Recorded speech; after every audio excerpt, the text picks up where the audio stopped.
hayawi sasa yamekuwa. Tunaye makamu mwenyekiti wa Chama cha Mapinduzi Tanzania Bara, si mwingine bali ni Steven Masatu Wasila. Amekwisha kuwasili katika viwanja hivi vya wilaya ya Kahama na ndani ya manispaa ya Kahama, na leo hii anakwenda kunguruma katika viwanja vya stendi ya CDT ambako ataenda kufanya mkutano mkubwa sana wa hadhara ambao hujawahi kutokea wa kihistoria katika hii manispaa ya Kahama toka imeumbwa. Hivyo ni waombe wananchi na wakazi wote wa Kahama pamoja na vitongoji vyake, twende tukajitokeze pale ili tuende tukasikilize sera safi za Chama cha Mapinduzi ambaye makamu mwenyekiti anakwenda kuzielezea, hasa ukizungumzia uhai wa chama, lakini pia kwenda kuongelea utekelezaji wa ilani ya uchaguzi ambayo imetekelezwa kibingwa kabisa na rais wetu wa Jamhuri ya Muungano wa Tanzania, mama yetu mpendwa Samia Suluhu Hassan. Kwa hiyo wananchi wa Kahama ni waombe mwende mkaone mambo mazuri yaliyofanywa na ambayo yanakwenda kufanywa, na hasa tunapoenda kujiandaa na uchaguzi mkuu wa mwaka 2025 hiyo mwezi wa 10 tunaenda kufanya nini katika masanduku ya kura. Hivyo niombe wananchi wote wa Kahama pamoja na vitongoji vyake mwende mkajitokeze pale.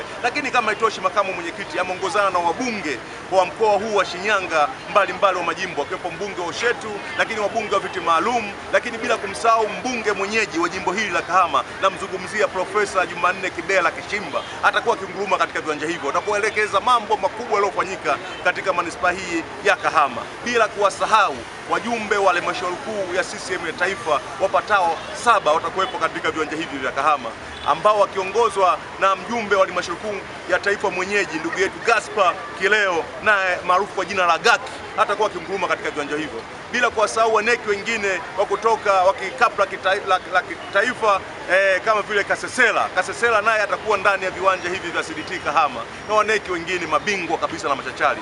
Na mwenyekiti wetu wa CCM wa mkoa Mabala Mlolwa anawakaribisha sana, akisema njooni tumpe 5 mama za uhakika katika uchaguzi mkuu huu ufuatao. Tunasema ni nging 5 za uhakika kwa miaka 5 ijayo.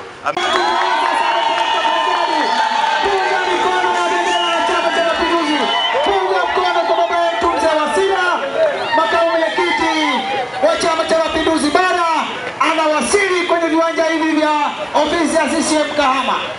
Mara baada ya kuwasili, tukio la kwanza litakuwa ni kupewa ua, ikiwa ni ishara ya upendo ya kumkaribisha kwenye wilaya ya Kahama. Karibu sana mgeni wetu.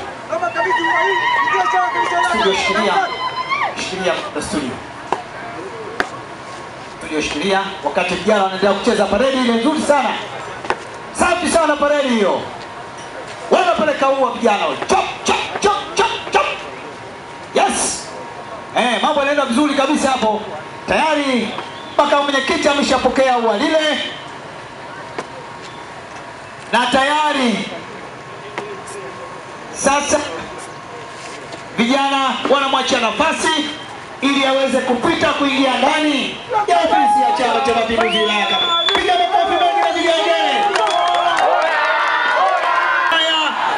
Sasa anayepatia ni mbunge wa viti maalum Lucy Mayenga, ameshika mkono. Anayepatia ni dada yetu mzaba mheshimiwa mbunge, amesalimiana na mbunge wa manispaa ya Kahama mheshimiwa Jumanne Kishimba, amesalimiana naye vizuri sana pia mheshimiwa Santieni, na wajumbe wengine wa kamati ya siasa na wajumbe wa baraza kuu na wazazi taifa na wajumbe wa kamati ya siasa ya mkoa ambao wanaishi kwenye wilaya yetu ya Kahama. Sasa naona mambo sio mchezo. Mambo ni mazuri kwa DJ, achia mziki pole ili twende. Anasalimiana na viongozi pia wa Kizungu kwenye eneo hili. Asante sana. Karibu sana baba yetu, makamu mwenyekiti wa Chama cha Mapinduzi Tanzania Bara. East African Spirits Company Limited ni kampuni inayojihusisha na uzalishaji wa pombe kali na bia. Kampuni hii ilianza mnamo 2018 ambapo ilianza na line ya plastiki. Tulianza uzalishaji wa bidhaa yetu inayoitwa Diamond Rock. 2019 tukaanzisha line yetu ya line ya glasi ambao tunazalisha bidhaa yetu pendwa Hanson's Choice. 2023 ndipo tulipoanza ku blend na ku manufacture beers zikiwa ni Hanson's Light, Goldberg Basembi ambayo imeunga mwaka 2024 na Hanson's Dry iliyoanza uzalishaji mwaka 2025. Bidhaa zetu ni bora, salama, zimethibitishwa na TBS, lakini pia zina key element au niseme ni zina sifa kuu ya kutokuwa na hangover, kutokuwa na harufu mbaya, na pia zina bei nafuu kwa kila Mtanzania.